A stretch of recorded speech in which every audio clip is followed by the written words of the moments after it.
Steve, I'll start with you on that because we posed the question, why hasn't the fast food industry jumped on what seems to be a rising trend of hiking wages?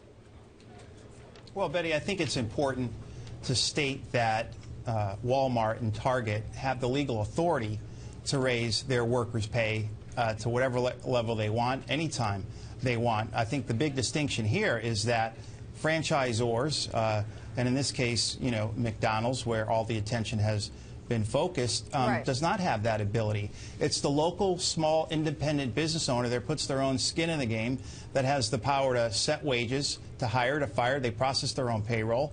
And those are the folks that create the jobs in all 50 states and communities across the country. So, Elise, what do you make of that explanation? You know, don't blame the corporations, and particularly McDonald's as a parent company. They don't have control over the wages that are paid by their franchisees.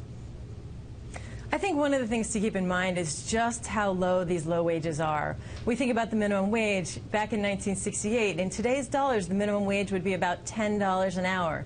We're talking about raising the wages of Walmart workers and Target workers to about $9 an hour today. And the fact that it affects such a high percentage of the Walmart workforce shows just how low wages are across the board. And so we think about raising these wages. It's a pretty low bar, and I think we want to raise the standards for all workers across the board.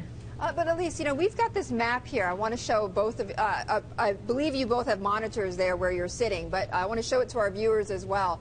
A map here that shows you where the minimum wage rate is across the country, and in the green is where the wage is actually, where employers actually pay above minimum wage. And I've got to say, I see a lot of green here in this country, and the blue is really where it's the same, okay, where the rate paid in that state, the minimum wage, is the same as the federal minimum wage. So to me there's a lot of greens and blues there. There's only 2 states where they pay below the federal minimum wage. So when you talk about equity, Elise, I would say that for the most part there is progress here, that in fact we're paying higher than federal wage.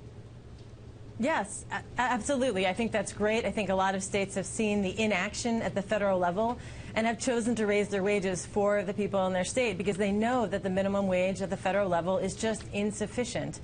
And we know that raising the minimum wage really has no disemployment effects. That's the consensus research.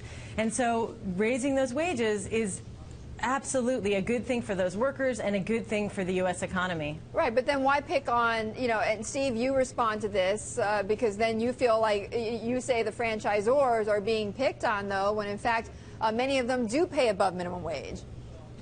Look, I can tell you that 95% of the workers in quick service restaurants, once they are in that job for 6 months, make higher than the minimum wage. And I think, Betty, it's important to draw the distinction that these are entry-level jobs. These are these are positions for lower-skilled workers, first rung on the employment ladder, that teaches them basic fundamental skills about leadership and interpersonal skills and working with teams. Look, I started at Burger King in college, and now I represent a $1 trillion industry. And I think it's important to note also that you mentioned Seattle, and let's bring it back to Seattle for a minute. So it's less about the minimum wage in Seattle.